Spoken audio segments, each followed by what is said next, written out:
नफ्स का मुहासबा किया और बर्बाद हो गए वो जिसने अपने नफ्स को गुनाहों से आलूदा किया। आज जो तारीख है ये 28 दिसंबर की, 3 दिन के बाद ये 2024 खत्म हो गया और सब जानते हैं कि क्या है, बड़ा एक सेलिब्रेशन होगा दुनिया में, जश्न मनाएंगे, हैप्पी न्यू ईयर के नाम से लोग पार्टियां करेंगे, खुशियां मनाएंगे।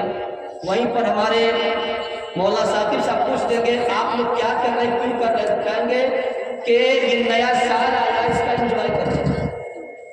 मैं एंजॉय पे नहीं जाऊंगा, अगर आप शर्ई दायरे में करेंगे तो बहुत अच्छी बात है, कोई मना नहीं करेंगे, ठीक है ना, एंजॉय करेंगे, ठीक है। क्यों भाई, नया साल मिला, नई एक जिंदगी मिली, इसीलिए एंजॉय कर रहे हैं, खुशी मना रहे हैं। लेकिन आपने कभी इस सिक्के का दूसरा रूप देखा है? इस सिक्के का आपने दूसरा रूप देखा है? इस सिक्के का दूसरा पहला रूप तो आपने देखा कि हमें एक नया साल आकर के एक नई जिंदगी मिल रही है, एक और साल में हम चले गए। लेकिन इस तस्वीर का दूसरा रूप यह है कि आपने 2024 गुजार के जब 2025 में कदम रखा तो आपकी जो मुकर्ररा जिंदगी है उसमें से कम हो गया और 1 साल आप मौत के करीब हो गए। 1 साल आप मौत के करीब हो गए। आपको जो जिंदगी मिली थी 50 साल 60 साल की, और आप अगर 1 साल मौत से करीब हो गए। अगर आपको जिंदगी 60 साल की मिली है और आप 2023 में 30 साल के थे और 24 को जब आपने पूरा किया तो आप 31 साल के हो गए, और जिंदगी आपको 60 साल की मिली है तो बस आपकी जिंदगी 29 साल की रह गई है। 29 साल ही आपको जिंदा रहना है, 29 साल से एक सेकंड का एक लम्हा भी आगे नहीं जाएगा। तो तस्वीर का दूसरा रुख यह है कि आप मौत से 1 साल करीब हो जा रहे हैं, साल के गुजरने से मौत से 1 साल करीब हो जा रहे हैं।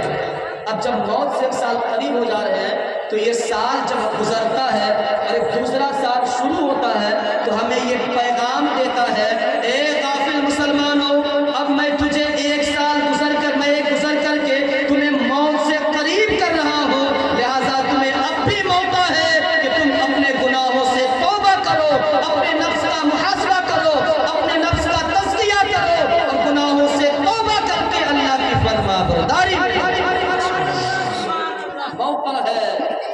मौका है। और इस बात को समझाने के लिए एक हदीस पाक बयान करने की बात कर 34 मिनट बाकी।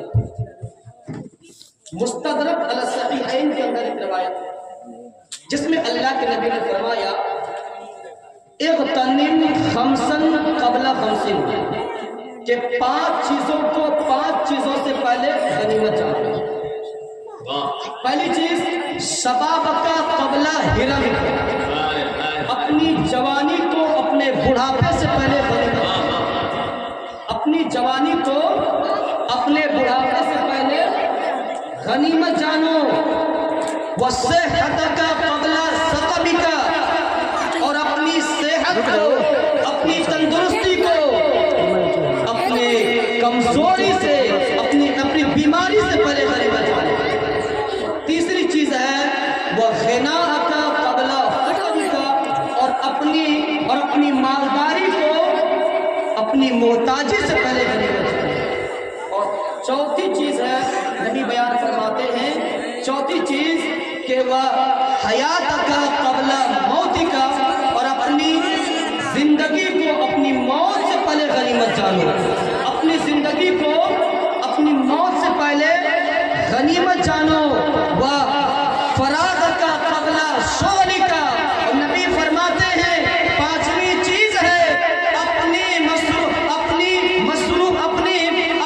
वक्त को, अपने खाली वक्त को, अपनी मसरूफियत और अपनी मशगूलियत से पहले गनीमत जानो। जिंदगी है, अभी जिंदा है तो کچھ کر لیجیے، ورنہ موت آ جائے گی، مہلت مانگے کہ کم سے کم ایک نیکی کرنے کا موقع مل جائے، موقع نہیں ملے. اور جوان ہے، جوانی ہے تو بڑھاپا آنے سے پہلے غنیمت سمجھ لیجیے، ورنہ اگر بڑھاپا آ جائے گا تو جوانی جیسا آپ کچھ بھی نہیں کرتا. جوانی ہے تو جوانی کی عبادت بہتر ہوتی ہے. جوانی کو اللہ کی عبادت میں گزاریے، جوانی کو اللہ کی نافرمانی میں مت گزاریے. یہ جوانوں سے بھی پیغام، جوانوں سے ہی پیغام ہے. سمجھ گیا نا؟ اب وقت نہیں ہے کہ میں اس پر اپنی بات آگے بڑھاؤں، لیکن ایک بات میں نے آپ سے کر دی ہے. ان باتوں کو اپنے دماغ میں، اپنے ذہن میں رکھیے اور ان پر عمل کریے. میں 3 دن سے جلسہ دیکھ رہا ہوں، کر رہے ہیں، خوب جلسہ کر رہے ہیں چنتا مکتی والے. جلسہ کریے گا، صرف پروگرام کریے گا، علماء آئیں گے، بتائیں گے، سنائیں گے، عمل نہیں کریے گا تو ایسے جلسوں سے کوئی فائدہ نہیں. جلسہ کم کریے، عمل زیادہ کریے. سال میں 1 بار جلسہ کریے اور کم سے کم ایک مولانا آ کر کے آپ کو 10 بات بتا دے اور وہ پورے سال اسی 10 بات پہ عمل کر لیجیے گا نا، تو پھر 10 تو جلسہ کرانے کی کوئی ضرورت